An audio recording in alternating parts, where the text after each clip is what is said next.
A Hora do Agronegócio com Heitor Cantarella, pesquisador do IAC, o nosso espetacular Instituto Agronômico de Campinas, né?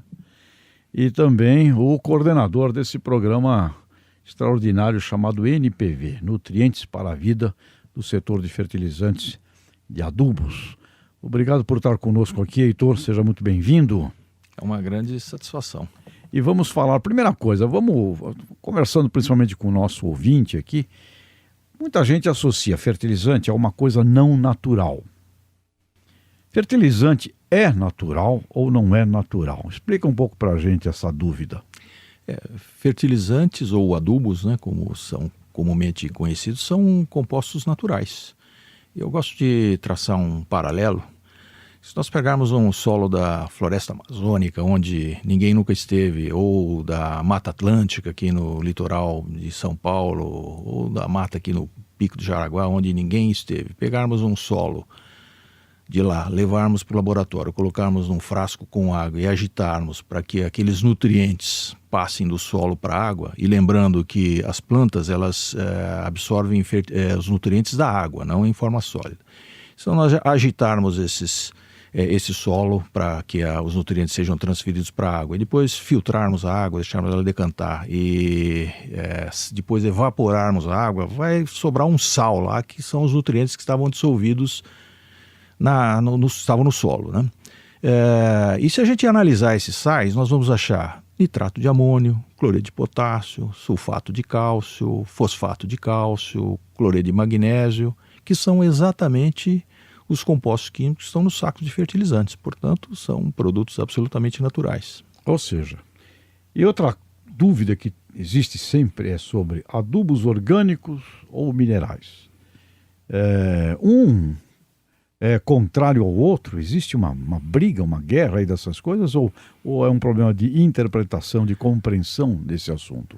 É um problema de compreensão. Na verdade, não existe conflito, né?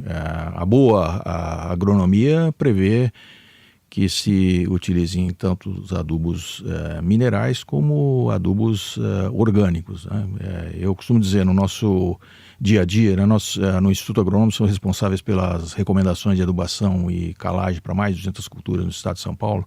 E nessa publicação chamada Boletim 100, a gente recomenda adubos orgânicos e adubos minerais, né? Cada um tem o seu espaço na agricultura. Agora, um aspecto importante para nós mostrar para os nossos ouvintes é que os adubos orgânicos, quando são aplicados ao solo, antes das plantas absorvê-los, eles têm que ser mineralizados, ou seja, os nutrientes que estão nas formas orgânicas vão ser decompostos ali pelos micro-organismos do solo e vão se tornar minerais. São esses minerais que as plantas vão absorver. Então, tanto o adubo orgânico como o mineral vão ser fontes de nutrientes para a planta por meio de nutrientes minerais, que são exatamente aqueles que estão no saco de adubo, né? Agora, falando do nosso Nutrientes para a Vida, o NPV, o que é este programa e qual é a importância desse programa para o cidadão brasileiro, principalmente, para o consumidor dos alimentos? Essa iniciativa, Nutrientes para a Vida, é parte de uma iniciativa em nível global, né, que tem sede nos Estados Unidos, em Washington, na capital federal dos Estados Unidos. E nós temos essa célula aqui no Brasil, né, que visa divulgar e educar as pessoas, especialmente o público leigo, a respeito da real natureza dos nutrientes que são usados para as plantas, né? Então essa iniciativa visa basicamente isso. A gente não foca exclusivamente o público voltado para a agricultura, que vocês já conhecem o papel dos fertilizantes, né, dos adubos, dos nutrientes, mas principalmente o público leigo. Normalmente nós cientistas somos um pouco, vamos dizer assim, egocêntricos. A gente acha que todo mundo tem que entender do nosso assunto, mas na verdade cada um entende do seu... quer dizer, o público leigo não tem obrigação, mas no caso específico de nutrientes, é importante que as pessoas tenham uma boa compreensão, porque isso pode afetar decisões que as pessoas tomam no dia a dia. Sim. Ou seja, eu como consumidor de alimentos, terei melhor saúde à medida em que a planta que gerou esse alimento seja mais bem nutrida. É isso, fundamentalmente? Exatamente, é isso aí. E mais do que isso, a gente saber a natureza dos vegetais, nós estamos falando agora que são produtos absolutamente naturais, né? Muitas vezes a falta de compreensão das pessoas, falar, esse alimento foi produzido com um adubo mineral, portanto ele não é tão saudável. Esse tipo de mito pode levar as pessoas a tomarem decisões erradas no seu dia a dia. As pessoas vão comprar alimentos todos os dias e falar, esse alimento aqui foi produzido sem adubo químico, como se aquilo fosse uma vantagem. Isso é um mito, né? O Brasil é um país que tem terras fracas, né? Terras fracas. Solos fracos. Nós não temos solos ricos. Não. Pela natureza. Então nós somos...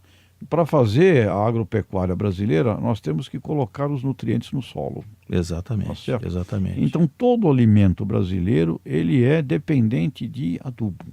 Tá certo isso?